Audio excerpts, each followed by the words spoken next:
சிறகடி காசை அடுத்த வர எபிசோடில் பார்த்திங்க அப்படின்னா மனோஜ் வாங்கின கடனை பார்த்திங்க அப்படின்னா முத்து மீனாவும் கடுமையாக உழைச்சி அந்த பணத்தை வந்து கட்டிடுவோம் அப்படின்னு சொல்லிட்டு அந்த ஃபினான்ஷியல் கிட்ட சொல்லியிருப்பாங்க. அதே மாதிரி அந்த 48 லட்சத்தில் ஏற்கனவே ஒரு 10 லட்சத்தை கட்டியிருப்பாங்க. ஆனால் சிந்தாமணிக்கு பார்த்திங்க அப்படின்னா எப்படியாவது அந்த வீட்டை அபகரிச்சு ஆகணும் அப்படிங்கிற முடிவில் இருக்காங்க. ஏற்கனவே மீனா பார்த்திங்க அப்படின்னா அவங்க கூட வேலை பார்க்குற பூ கட்டுற அவங்க ஃப்ரெண்ட்ஸுக்கு பார்த்திங்க அப்படின்னா அவங்களோட பத்திரம்னா சிந்தாமணிக்கிட்டே இருந்துச்சு. அவங்க பார்த்திங்க அப்படின்னா கம்ப்ளைண்ட் கொடுத்துருவேன் போலீஸ்கிட்ட அப்படின்னு சொல்லிட்டு அவங்கள பயமுறுத்தி அவங்களோட பத்திரத்தெல்லாம் வாங்கி கொடுத்துறாங்க. இந்த கோவத்தில் அவளை சும்மாவே விடக்கூடாது, எப்படியாவது வந்து வீட்டை வந்து வாங்கியே ஆகணும் அப்படின்னு சொல்லிட்டு அந்த ஃபினான்ஷியர் கிட்ட போய் பேசுகிறாங்க. அந்த ஃபினான்ஷியரும் பார்த்தீங்க அப்படின்னா என்ன பண்ணுறது அப்படின்னு சொல்லிட்டு கேட்குறாங்க.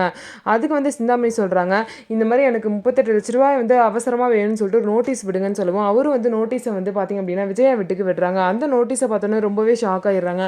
இப்போ வந்து இந்த நோட்டீஸ்க்கு வந்து நம்ம ரிப்ளை பண்ணல அப்படின்னா வீட்டை வந்து ஜப்தி பண்ணிட்டு போயிடுவாங்க அப்படின்னு சொல்லிட்டு பேசிக்கிறாங்க. இந்த வீடை வந்து கையை விட்டு போகிறது என் கண் முன்னாடி பார்க்கணுமா, பெருசாக நான் செத்துடுறேன் அப்படின்னு சொல்லிட்டு அண்ணாமலை இந்த மாதிரிலாம் பேசவும் குடும்பமே அழுதுட்டுருக்கு.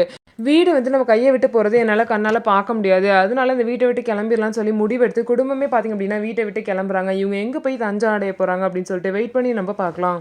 அது மட்டும் இல்லாமல் இந்த வீட்டை வந்து சிந்தாமணி கையிலேருந்து எப்படி வந்து முத்து மீனாவும் வந்து திரும்ப வந்து பெற போகிறாங்க அப்படிங்கிறதையும் வெயிட் பண்ணி நம்ம பார்க்கலாம். ஸோ நம்ம வீடியோ உங்களுக்கு பிடிச்சிருந்தா நம்ம வீடியோவை லைக் பண்ணிக்கோங்க, மறக்காமல் நம்மளோட சேனலை சப்ஸ்கிரைப் பண்ணிவிட்டு பாருங்கள்.